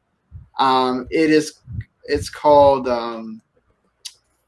what is it? I just had a name and now I can't. Does it not have a name yet? It's just called. It's his studio. Okay, so Absurd Ventures. Yeah, Absurd Ventures. Just Absurd. Okay, it's I think it's Absurd Ventures in Games. What a weird Why not just call it Absurd Ventures instead of calling it Absurd Ventures in Games? Absurd Ventures in Games. Yeah. Okay, you can see because I'm reading that, I'm going, that cannot be the name because it's like, why the in games part? But cool, whatever. Because they also say you might want to do movies and other shit. So. Oh, okay, I guess. But it is. That's and also Casey Hudson also made a studio as well. He left Bioware to make his own studio on. Yeah, his is called Humanoid. Yeah, I like that one a little more. Humanoid games, so our Humanoid Studios. So I mean, that's a little bit more on the original front. Will be cool to see once they start making games. Did you see that whole thing that they announced of the next Grand Theft Auto 6 is not coming until 2025? Are you? Frankly, I'm shocked. I mean, I'm shocked that it's gonna be that early. Considering how they keep pouring out, GTA 5 and how that'll never die. So, yeah, I mean, it doesn't really surprise me. I guess I just miss when Rockstar actually made different games. I agree on that front. We've named them a bunch of times, but Bully, Table. I would even take a Midnight Club 2 or another Midnight Club game, or Yes, I love the Midnight Club games. Ping Pong 2, The Revenge. I would be down with that a lot if they did that. Sad. They'll be making both. They'll be making GTA and Rockstar, or GTA and Red Dead until they die. When you can alternate between two big franchises, but that why wouldn't you? But I really wish they would be able to make something else. Did you see? I mean, I posted it last week, but we didn't talk about it. But did you see the news about the Sonic Adventure director? Or the guy who runs Sonic, he said that he wants the next one to be as influential as Sonic Adventure. Oh boy. And it's like, are you on dust? Like, are you high? Like, I didn't. I mean, I can't. I mean, I'm not. I didn't. I don't think he like said it out loud. But I really want to know if he's being serious or sarcastic. If he's sarcastic, that'd be fine. But if he's serious, it'd be like, you're insane. Like, no wonder Sonic has been shit for the past, damn near 15 years or 20 years. Well, I mean, like even like Sonic. Even at the time when Sonic Adventure came out, I was like, this is like 2/6 of a good game. It's like Sonic is fine, kind of, and then E102 Gamma is fine, and then it's like, well, I guess I got to collect Froggy with the fucking Big the Cat for 6 levels, and then kill myself afterward. But go on, sorry. I just want to bring that up because I just thought it was like insane. Yeah, I mean, it is what it is, but it's like the thing that gets me is like I wish that we weren't always having to talk about GTA, but it is one of the biggest franchises, and 2025 gives them enough leeway to keep make stuff off of Grand Theft Auto Online, and of course Red Dead Online and all that, and then you can keep making your game. But of course, Dan Houser leaving also kind of leaves a big hole there of what do you do. So hire Howard Stern. Yeah, no, not. But yeah, I mean, like that's your and of course also Mortal Kombat apparently is not getting any more DLC. That's but good. I mean, they supported it for 2 years. Yeah, I was gonna say they did justice to that game, and most of it was fine. So yeah, I'm sure they want to get moving in another game too. Yeah, I mean, they still can. They could, surprise you with something, but it's like they also need to work on the next Injustice or whatever it is that they're doing next. So make that WWE fighting game that everyone really wants. Yeah, that's. I still think that would be cool if they did that. I wasn't really being sarcastic. Like, hell, why not? Yeah, I mean, it was cool on phones. It was one of those few phone games that, it would be nice if they did kind of do something with that, but whatever, on that front. A surprising thing, I guess, is that Nintendo apparently wants to do more with Donkey Kong. They want to make it a bigger franchise. And, I mean, it is one of their oldest properties, and they are apparently, according to Nintendo Live, Nintendo EPD, that they're making a new Donkey Kong game. And Nintendo's trying to make a big push with it, that they could perhaps they want to make it into a multimedia thing. So, like, maybe it's getting a show, an anime. They're going to do something with the theme park, maybe do something with, with the movie, maybe. I mean, like, how much of a Donkey Kong fan are you? And, like, do you feel like, it could benefit from something here? I like Donkey Kong Country, and that's about it. Yeah. And Donkey Kong 64 is actually fine, too.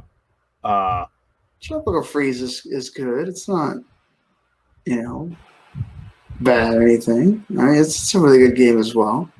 I mean, it's Donkey Kong Country with like a paint job. Like, Hey, but it's still a really good game in its own right.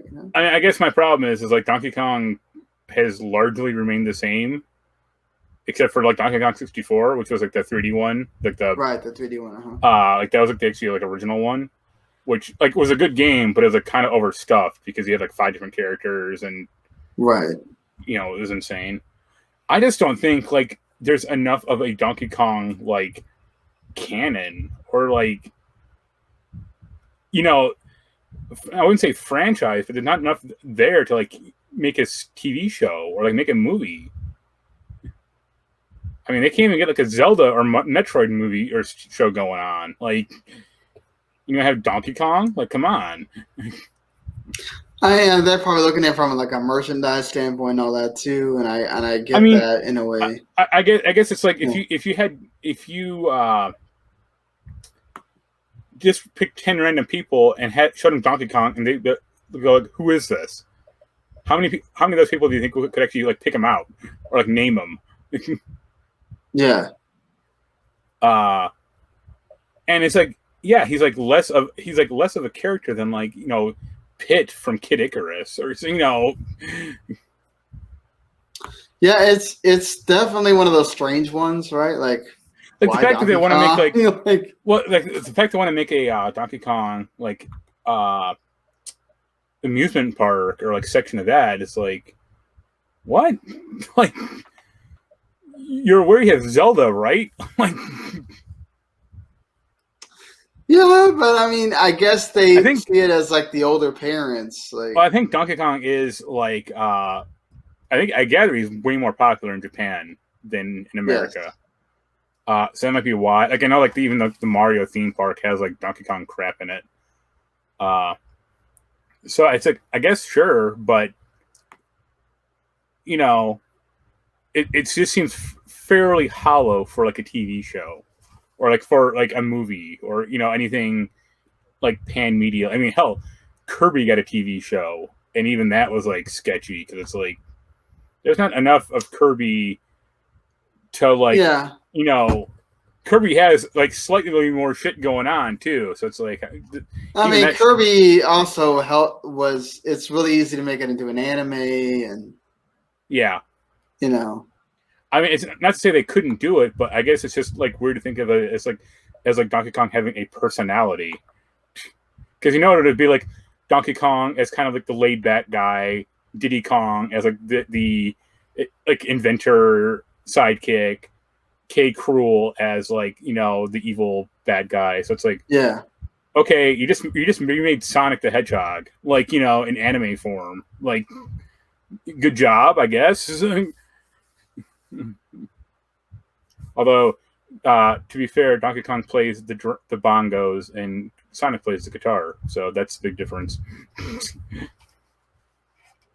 Yeah, there is. Hey, the bongos are cool too. Don't be hating on the bongos, okay? So I think it was Lanky Kong that played the guitar in Donkey Kong 64. And it's really sad that I can still remember that. Lanky Kong is the one that's forgotten. We don't really hear much about Lanky Kong. Well, he's in prison for drug dealing, so. So before we get on to the big topic, I guess we should talk about this Dead Space. There was a rumor going around that the big reveal of an old franchise for the EA big EA Play event, or their World of Play, for their World of Play showcase was going to be Dead Space, and there was people that were saying, it's not going to be Dead Space, get ready to be disappointed, all that stuff. And then it turns out that it's not only Dead Space, it's a Dead Space 1 remake being done by EA Motive, of course, the studio that did Star Wars Squadrons and all that. So, like they're hoping this is like Resident Evil 2 remake levels of great. That's some pretty lofty expectations, honestly. If we're going to go that far. I can pretty assuredly say it's not going to be that. If they legitimately want that to occur, I'd give it to like a Respawn. Yeah, but EA Motive's done some, interesting stuff. They've done two games. Right, but this is another franchise. It's been a while. It's a remake. Let them kind of see what they can do with it. If they're going to make some changes to Dead Space 1. And, I really love the Dead Space series. So it'd be cool. The thing I could see about that game is basically blowing it out and making it not a pretty solitary game, like making it like more of a Metroidvania or like an action adventure game, where it's like, okay, I think you're really gonna get upset a lot of the people if you are gonna go that route. I mean, like maybe you have like some survivor missions, or like side missions, but it's like you can't get in this door without the blue key, and it's like now I got the blue key, I can go in this door, or like it's like now, like this passageway is blocked off by this big beam, so you need to get your telekinesis upgraded like level 2 until then you can move it. That's more what I mean. Not about. I mean, I wouldn't say like making an action game whole hog, but I just mean like have it more. Will have more adventure elements into it. Because I remember the first Dead Space was a pretty linear game, at least from what I remember from it. Yeah, maybe. Was. But there was some really good scares in that game. Of course, it gets better with 2. But like, I love the fact that there was like some really chilling moments in that game, and they really tried to add like just like that good survival horror to it with the good action as well. Like, so I don't know. I hate for them to change what that game is. Just make it look better, add more to it, I guess. But look at Resident Evil 2. They clearly changed how that game works. Yeah, but it still feels like a Resident Evil game. Yeah. So get Sam Neill to voice the bad guy. That'd be pretty good. Reprise his character from Event Horizon. Jens will know what I'm talking about. I mean, yeah, but I feel like there's still, a lot there. The only thing I would actually say is no microtransactions. Yeah, but that's what ruined. I have Dead Space 2 on PC, but I can't play it, or because like the second I boot it up, it's like I have like 30 weapons, or like each of like the best tiered weapon and like the armor suit. So it's like this kind of kills this game for me. I can just blast everything with this like, assault rifle, like, and it's like, I mean, you could just not use them, but it's like, why wouldn't you? Like, yeah. But that's my 2 cents. I just hope that if they do, if they're going to do the Resident Evil 2 thing, I just hope it winds up being, if they can honor that game, They'll somehow have Mr. X in it also. Would be interesting. Do an EA and Capcom crossover. That's what we need. So, let's do this. Let's do that sort of thing. But speaking of, so because there's other things going around, which they just announced this last week as well, and we missed it on the show last week. So EA is going to be doing like these short panels, or I don't know if they're going to be short, but these panels leading up to the World of Play thing. So they're going to be doing one on the future of first-person shooters, and involves, going to be coming out Battlefield 2042, and then also Apex Legends, which is huge for them.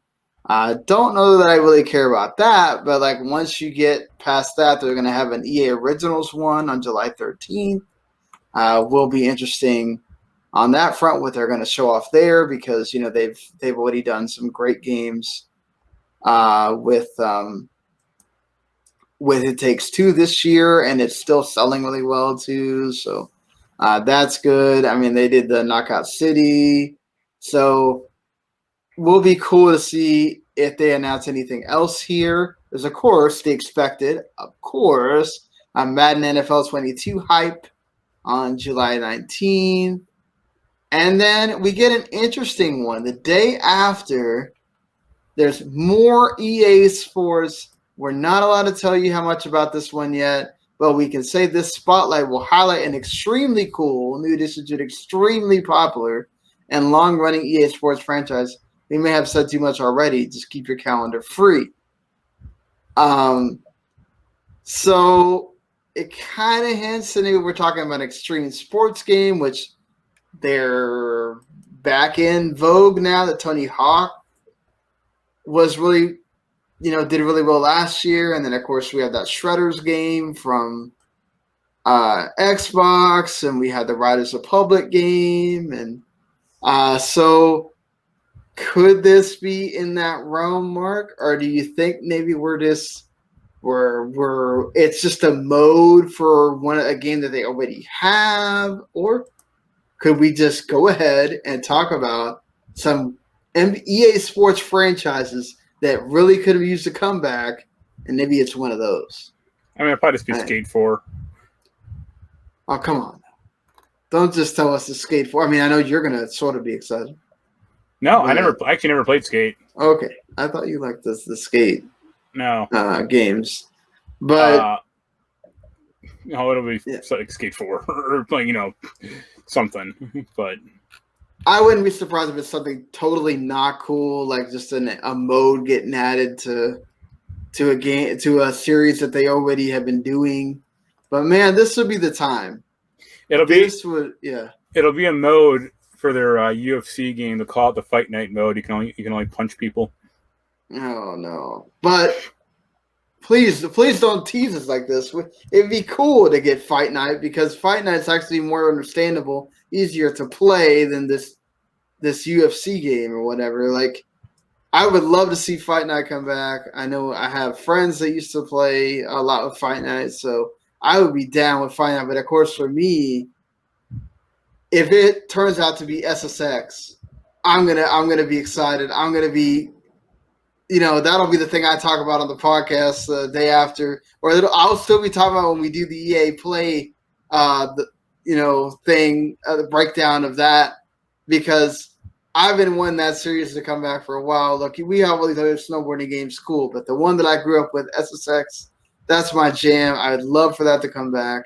But I mean, it came back and no one cared. It wasn't as good though. It was. Like, they tried to do like both, and it didn't. I don't know that it worked as well. Like I don't know. It didn't seem the same to me. But it's like that's the thing is, like, your memories of SSX. It's like the whole I went back and played the SSX 3 and Tricky and all that. I don't know. They just played much different to me. But it's also the differences between like the NBA, which I will say the NBA like home court or whatever was fine, but like once you got past the like volume 2s of NBA Street and NFL Street, they weren't the same. They were much different games, and they weren't as good. They were not as good at all. And I would have like really loved to see. It'd be great if we could get one of the street games to come back, like NBA Street or NFL Street or FIFA Street or whatever, something like that. I don't know if they would do it. I don't think that this would be the time, because it'd be weird to do a whole panel to say you're bringing back NBA Live. That they've tried, I don't know how many times. They're going to bring back NBA Elite. No, it's not that. But like, it's so weird that series got to the point where it was so bad they had to cancel it at the last minute. I remember that. A few times. And it's weird because, like, man, I loved NBA Live. I love the fact that it wasn't this, like, super, oh, my God, simulation of basketball. They still try to have a little bit of arcade to it. But, like, it just didn't work, I think, when you have 2K to go up against. But even an NBA Jam, NFL Blitz would also be cool if they could bring that back. But I'm still going to say it's going to be something not cool. I wouldn't be surprised if it's Skate or a mode to something that they already have. But, man, surprise us, EA. Surprise us with something that we're not expecting. It's not one thing I'm hoping for. They're real good with that. Hey, we're technically getting one with the Dead Space remake, I guess. So, and there's people that are excited for that. So, you know. But there's no series like from that EA Sports, EA Big, all that realm that you would want to see, or Hell yeah. It's called WCW Backstage Assault. oh my god, WWE technically owns that license, right? Then I guess that wouldn't. They could do an AEW Backstage Assault, maybe. Def Jam. Def Jam would be awesome. I mean, would you're love talking to see that. This yeah. is like the topic of like EA stuff to bring back. I'd say Def Jam or Mutant League stuff. Yeah, I am, but like I don't know if they would do that after that other Mutant League sort of game got made. But I mean, they didn't make it, so yeah, they didn't make it. But I definitely Def Jam I think would really get people excited. I mean, as long as it's not like Def Jam Icons and more like Def Jam Five for New York, then we're good there. Or bring back NASCAR Rumble. Lord, no. That game did like okay, like Yeah, it did. Like, it did. But yeah, SSX would be nice. But like I said, like that last game, it did okay. Like reviews, it was critically fine. and financially, but like no one cared, or it was, like it wasn't like the big thing. And like they've tried to make other snowboarding games as like not them, but like Steep, like Ubisoft Steep, or like I know that Shredders game that Microsoft's making is going to be a gigantic failure. So I don't know if we have failure. It could be good. We don't know that yet. I mean, I just don't think snowboarding as a sport like can be as good or be as like impactful as like skateboarding. Yeah. And the reason I think Amp 3 worked back in the day is because like SSX and most snowboarding games are like are racing games. Mm-hmm. And it's like, okay, you're racing, but you're also doing tricks to like go faster. But this doesn't quite work. Like that's why like SSX never really worked for me. Like 3 kind of got away from that a little, but like compared to Amp 3, it's like Amp 3 did have racing kind of, but it was much more about doing like dumb shit or like getting a high score off this jump. That's pretty much like what Tony Hawk is to an extent. Yeah. So like, yeah, the whole Amp 3 like system of like racing, it's like, no. Yeah, we'll definitely see what ends up happening. How much racing is there in Tony Hawk? I mean, none. Yeah. So, yes. And even like snowboarding. I mean, there's snowboarding racing, but most snowboarding stuff is like doing tricks or like, hey, here's a half pipe on this mountain. Do shit off of it. Yeah. I mean, also like NFL Jam or NFL Blitz or NBA Jam would be nice, but no. I mean, having a easy way to Jam they did was good, but that Blitz they did was like terrible.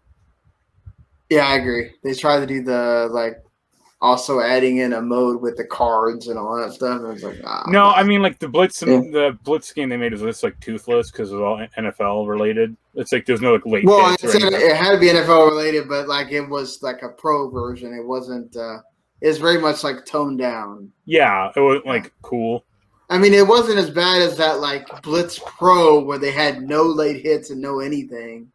But it was kind of like in the middle, and it just wasn't. It didn't feel the same. I agree with you there. Just make a varsity blues football game. There's that. So, I mean, yeah, let us know whether it's the email WTNetwork@gmail.com at WTMSean at Humanity Plague. Let us know what you would want to see if EA could bring back one of their old sports franchises. I hope we get surprised, but man, I'm just lowering those expectations for something that EA is going to do. I really think it'll be like, here's the first Skate 4 footage, or hey, it's like a new. Yeah, I could see it be that. They said extreme. Here's a new. Hey, we actually have a studio for Skate 4 now, so not just this one old hippie guy. So we'll definitely get to that point. But before we end the show, of course, let's just discuss some games that are coming out either today or in the week before we get to the next time, we're doing a show here. Of course, Mark talked about he's reviewing Ender Lilies. He talked about it at the beginning of the show. It's coming to PS5 on July 6th. I think the PS4 and Xbox One versions got delayed for a while, but the PS5 version, I think, is still coming today. East 9 is coming to PC, Stadia, and Switch. So I reviewed that game already. It was great. It's still my game of the year, as I talked about last week. So if you have been waiting to play it and you love East or love the action RPGs, definitely worth checking out. Plague Tale, we already talked about that. It's worth checking out as well. If you have a Quest, there's a Sam & Max game coming. This time it's virtual.